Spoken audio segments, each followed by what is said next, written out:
It's beginning to look a lot like Christmas. Everywhere you go. Like, well, whatever. I'm dreaming of a white Christmas. With every Christmas card I write. May your days, may your days, may your days be merry and bright. And may all doom, doom Christmases be white.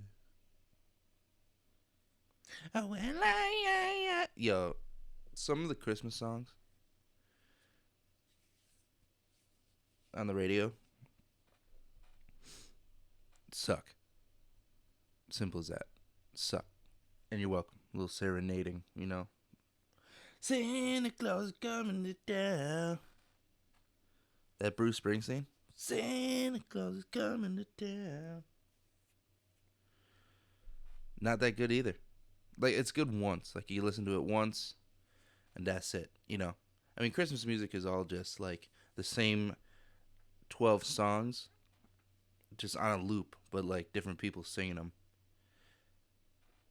You know, but, I mean, I love it. I'm not bashing it, but I love that shit, cuz. But I love Christmas music, man. I just love Christmas time. A Christmas time. Beatles. But even like the Mariah Carey one, like the only thing I don't like is that, like, as far as the radio goes, or just every single person needs to listen to it on their own time. So they call the radio and be like, "Hey, I want to listen to it," and then the radio knows this, radio people, and so they just play it on loop as well. That it gets so old and so drawn out so fast that it's like, you know, all I want for Christmas. You know, it's like I honestly I have not heard it yet. Like you know, for myself on the radio. I've heard Michael Bublé's version, which that's the king of Christmas right there, Bublé. But yeah, fucking. Oh man, dude, I love this time of year. It's Christmas time. But anyway, welcome back to East Krok Podcast. It's been a couple weeks. It's been whatever. We love you guys. Shut up. It's episode like 20 on the pod. Sports, baby. Sports. College footballs, is at that point now, it's the end of the season. I think there's only one game left in the season. So, Wisconsin lost to Minnesota, which is absolutely ridiculous. Minnesota isn't horrible, but Minnesota was down. I mean, they had two running backs, one of them being Derek LeCaptain, who's a linebacker. Great. I mean, he's a good running back, but they had two running backs. That was a coaching game. I mean, Wisconsin had one touchdown in the game, and it came on defense.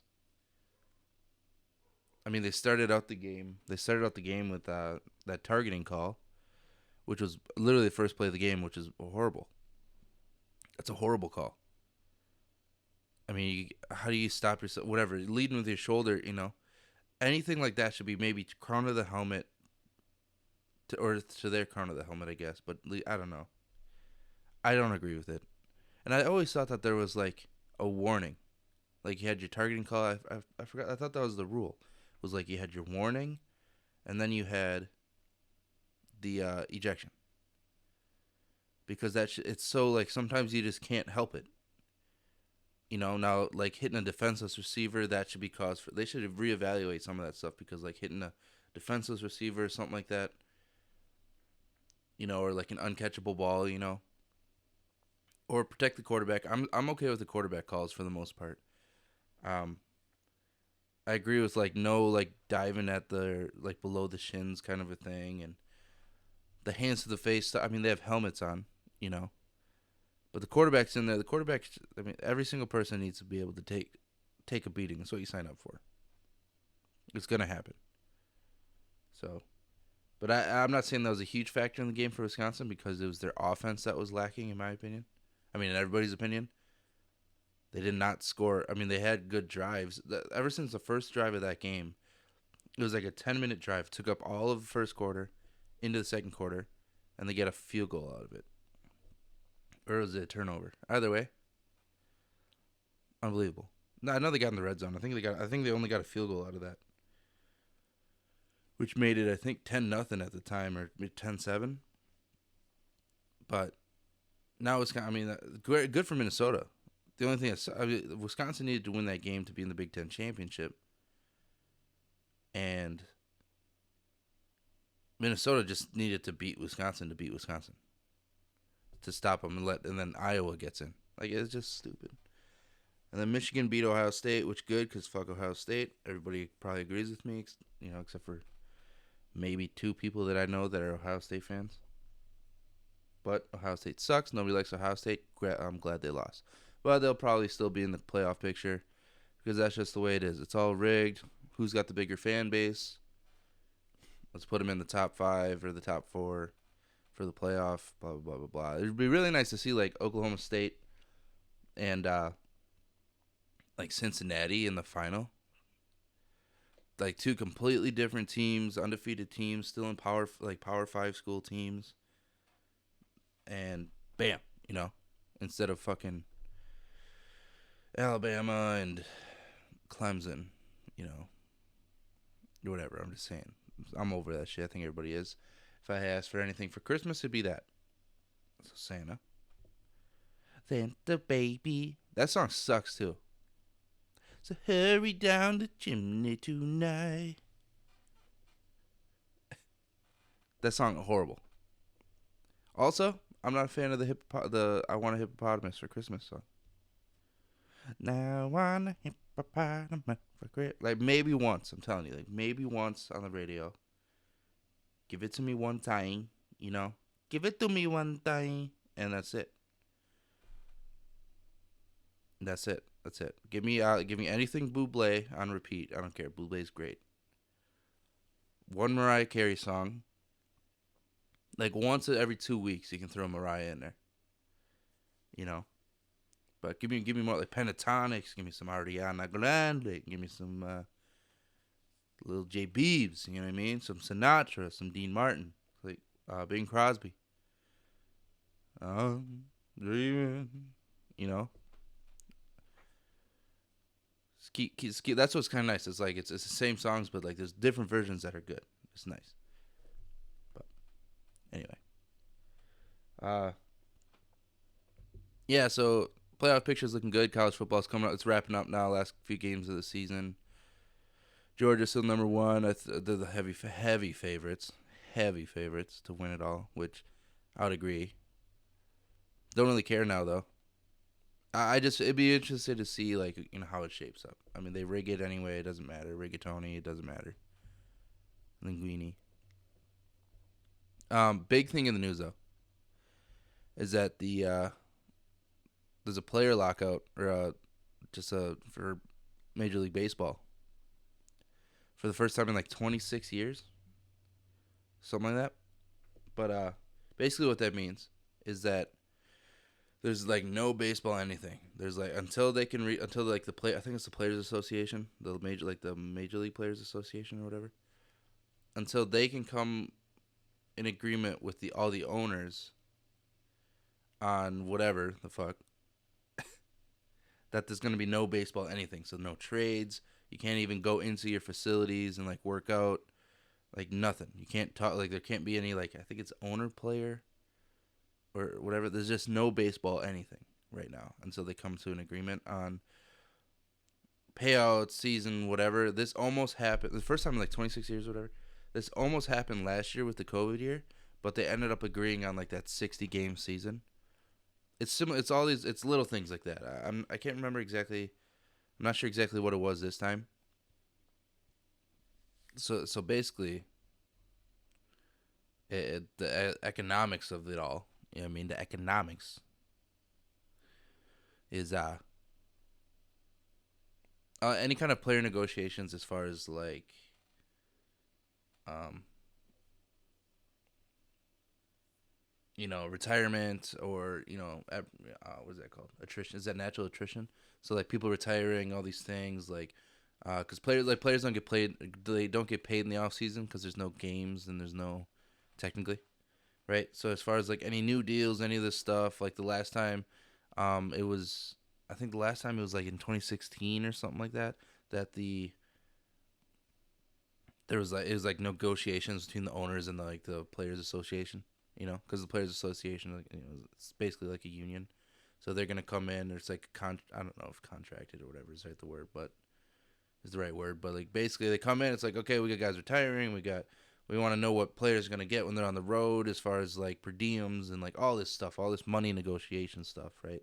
Anything that has to do with money and certain team economics as far as like ownership goes to the players, player relations, that that's all discussed. So as of like I don't know what it was. Like basically if it goes to like midnight, like 12:01, right then and there is when all the owners decided to do a lockout or to lock any kind of shit. So like nobody in our facilities, nobody do this, that, and this, the other thing, and we're gonna sit in a room and discuss what you guys want until we come to an agreement. And until we come to an agreement, you can't do nothing. You can't work out. You can't go see the trainer you got a crush on. You can't go to the offices. Nothing like that. So, um, so yeah, and that's that, Bert. But yeah, first time in like 26 years that they've actually went into a lockout. Most of the time, it's just like rolled over. Like, okay, yeah, yeah, yeah. You know, but I mean, a lot of it has to do with like players that are older in the league. Um, they're contracted.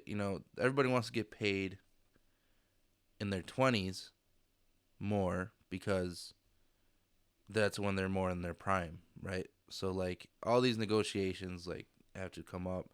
Who's old, who's young, who might retire, who's not gonna retire, and then it goes into like AAA, AA, all that stuff with owners and teams, organizations. So it's just very interesting because like if they don't come with agreements, I mean, it depends on how stingy they are on things. The lockout could happen well into a season, and then that's where you run into like scrub players and stuff like that, which kind of happened. Fuck, when was that with the NFL? I mean, if you watch the movie The Replacements, it was basically the same thing. So yeah, and that's that. You know what I'm saying? And that's that. You know what I'm saying? So you know, so yeah, you know. But what else is going on? So like the Grizzlies, NBA, the Memphis Grizzlies beat Oklahoma City Thunder by 73 points to set an NBA record. Two professional teams played in a game in a NBA game, right? National Basketball Association. Professionals, best of the best. One of these teams beat the other team, professional team, by 73 points, which is basically an entire game's worth of points. If I'm the Oklahoma City Thunder, I'm hanging her up, I'm reevaluating just the team's existence. If I'm an owner, I'm thinking about not owning. If I'm a player, I'm thinking about not playing. If I'm a coach, I'm sure as hell thinking about not coaching. I'm sure as hell thinking about if I'm gonna have a job or not. Because like, how I don't know. You're the best of the best, right? Simple as that. I'm not saying to be perfect because it's still a game, but you're supposed to be the best. To lose as an adult male in anything, professional related, by a margin like that is absolutely embarrassing. That's so sad. And especially like it'd be one thing if it was like the Lakers came to town, you know, LeBron and his boys were like, "Yo, let's just see how many points we could put up on a scrub ass Oklahoma City Thunder team." You know. So it's like makes sense. But if it's the Grizzlies without John Morant, who is probably their best player, if not is their best player. And they put up won by 73. Put up like 150. It's like 150 something to 70, whatever. What's that math? Figure out the little numbers. But that's ridiculous. That's insane. That's so sad. As a professional team, in any sense of the word, you're the best. You don't lose. That's it. This happened in '91, I think. I want to say it was '91 with like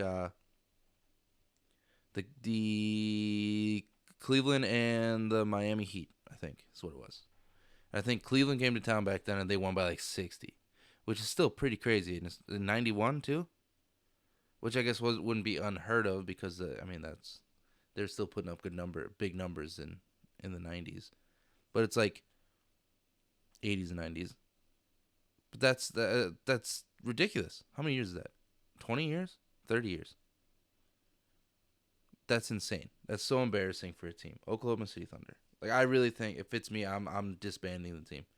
It's like, all right, we're gonna sit out the rest of the season. You guys just play. We're probably just gonna have a whole new team, or we just won't exist. They might as well go back to the Seattle SuperSonics and just change face, because that's ridiculous. And you can't say it's like, well, that just happens. That doesn't just happen. Not in the NBA, not as a professional, Like, you see that in college. That's okay, like college, right? Like, say football, for example.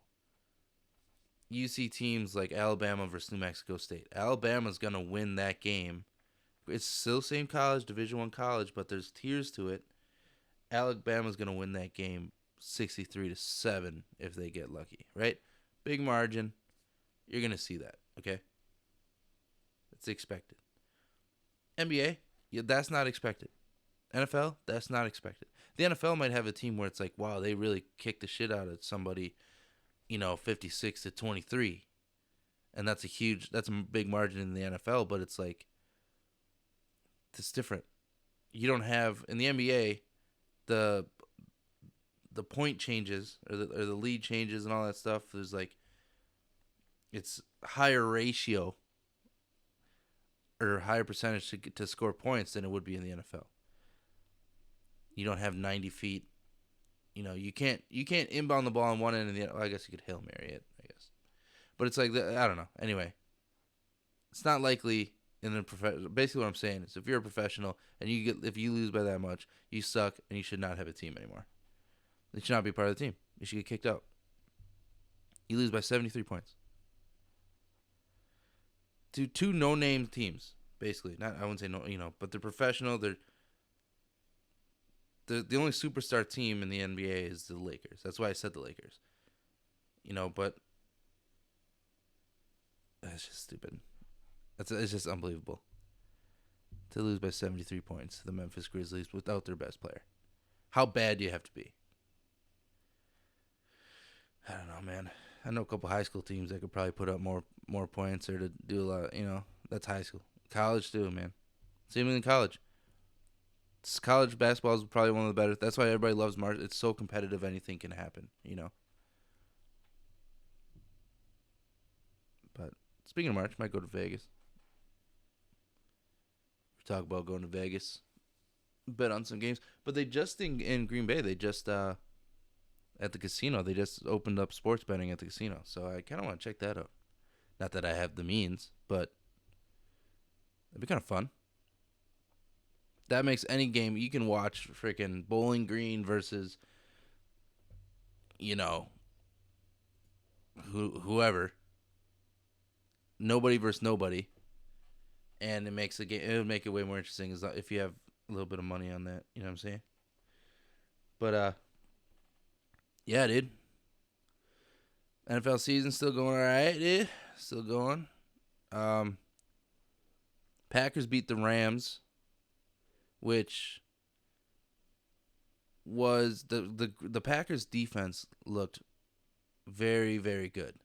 Very, very good against a hot Rams team who I think lost at that point. They lost like 3 in a row now. Might even be 4 in a row. So they got to figure something out. But they're not getting blown out by any means. They're just struggling a little bit. They came out the gate firing. firing hot. You know what I mean? And now they're kind of in a slump, and like they're no longer. I mean, there's a chance they might not make the play. I mean, no, they're dominating over there. Are they? No, they have the Cardinals. But even the Cardinals fell off. But the Packers beating the Rams was huge. Kind of a statement game for the rest of the season. You know what I mean? The Buccaneers are struggling a little bit too. I mean, their best games are games where Brady doesn't have to try to win. You know, like take over the game being a Brady. Like if Brady's in a situation, it's a tie game, or they're down by 3, and you give the Buccaneers the ball with 2 minutes left or less, 100 or 45 seconds or less, 100% chance that Brady's gonna march on the field and score, like 100%. So games like that is a win for them. But any other thing, when Brady's not a factor and they're just struggling in other places, defensively or whatever or whatnot.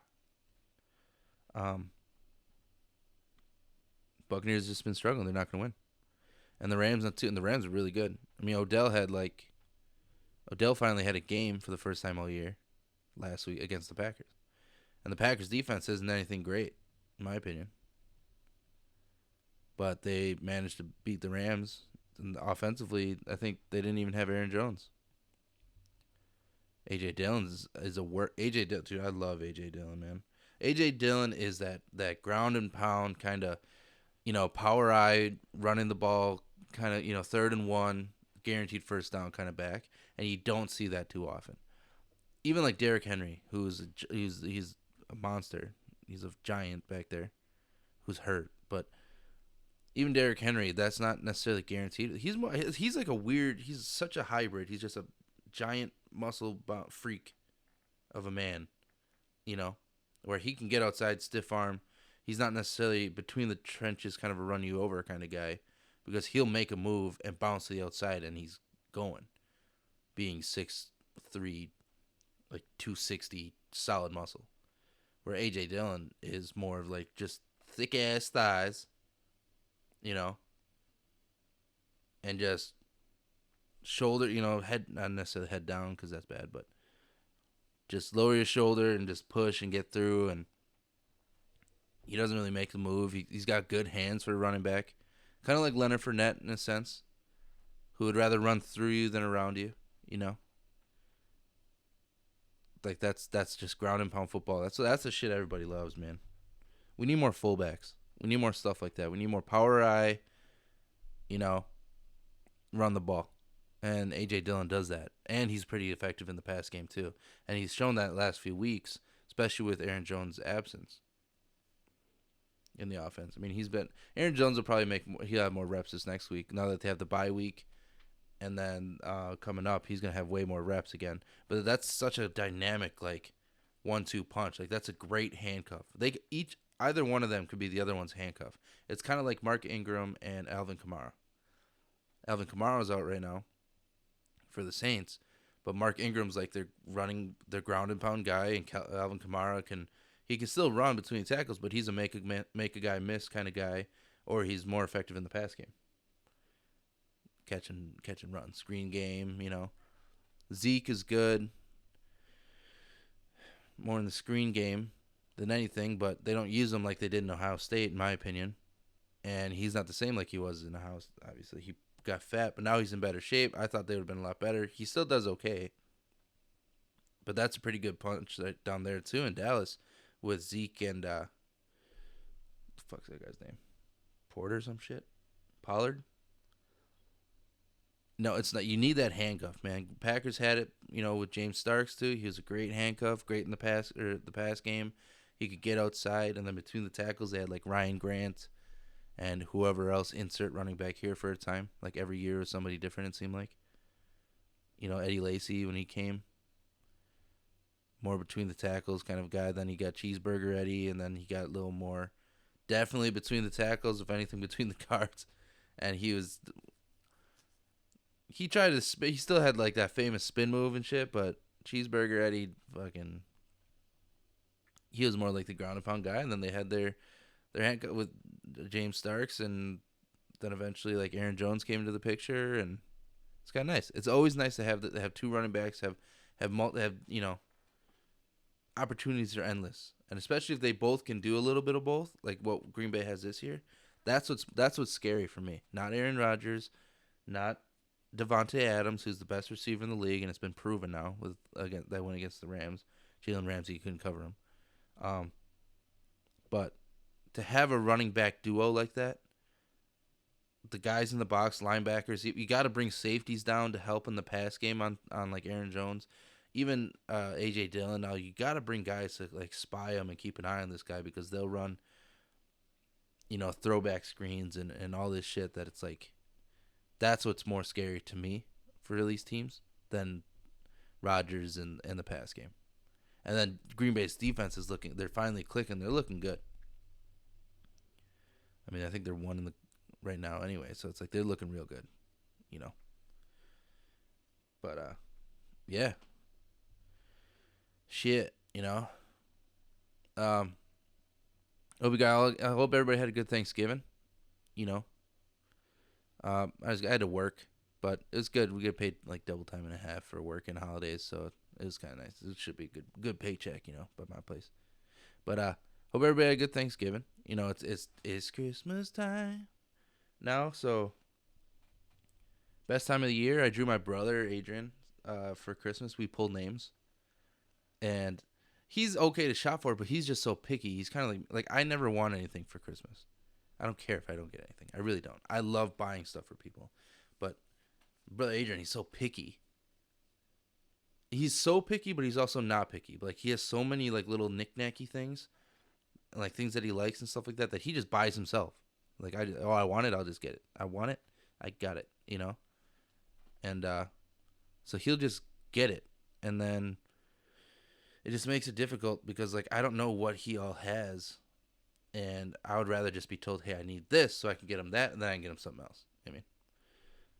But that's me though. I like buying shit for people. I just gotta. My issue is I gotta refrain from overspending because then I'll spend too much. It's like most of the time in Christmas time is me deciding what not to get somebody. And yes, I know I'm an angel, So, but yeah, I got my brother Adrian for that, and then I can't remember who's got me. I think Adrian's got me too. So, which is not any easier because I'm the same way. If I really want something, I'll just buy it, but I don't, I'm just too picky too. Like anyway. But it's Christmas time, and support. Thanks for all the support on the show so far. Follow our Instagram, our Twitter, our TikTok.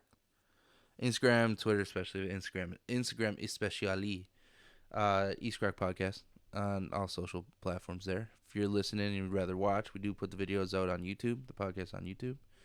YouTube.com/East Krok Podcast. If you're watching it and would rather listen, which for me, I find even me, like when I re-review the shows after they're uploaded, like when I'm going to work, I'll throw it on just like on Spotify, East Krok Podcast.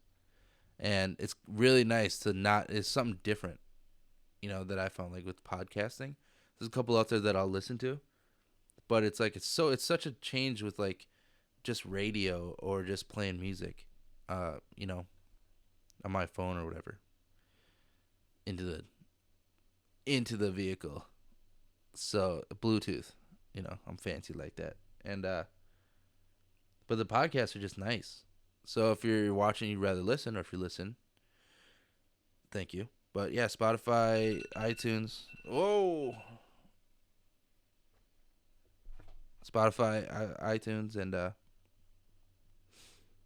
yeah, shit like that. East Krok Podcast. It's a horrible outro. But thanks for all the continued support. It's Christmas, man. It's Christmas time. So be busy with that, shopping and spending time with family, and just, leaving home early to get to work because it's snowing. And it snowed the other day, but now it's all gone because it's been like 45 degrees for the last couple of days. But I think it's supposed to snow this all upcoming weekend for the next week. So that's that. But thanks again for watching. East Krok Podcast, all social platforms, YouTube, Spotify. Check us out. Check out the show. We love you guys, and catch you next week. Peace.